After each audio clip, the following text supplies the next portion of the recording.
Click the link to MTG Burgeoning's Introduction to Planechase in the description below.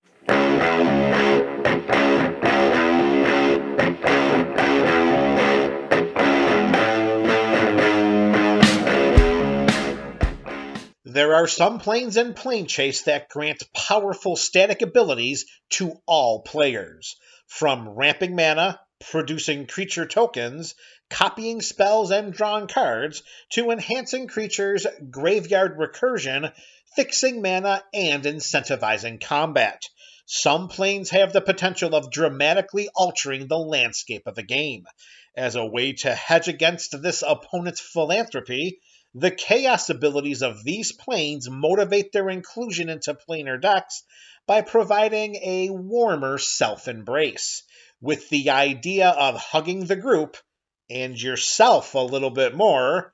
Keep in mind, Murasa could be added to most planar decks.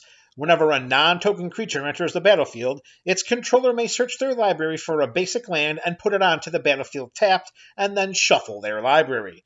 A rampant growth enter the battlefield trigger attached to each non-token creature could be extremely valuable, supported by the right type of build, particularly with landfall themes in mind. Whenever you roll Chaos, target land becomes a 4/4 creature that's still a land. The Chaos ability has offensive and defensive benefits, which allows you to somewhat mitigate the benefit this plain static ability provides your opponents. Make sure your library is teeming with basic lands. Goldmeadow could be added to any planar deck. Whenever a land enters the battlefield, that land's controller creates 3 0/1 white goat creature tokens. Whenever you roll Chaos, create a 0/1 white goat creature token.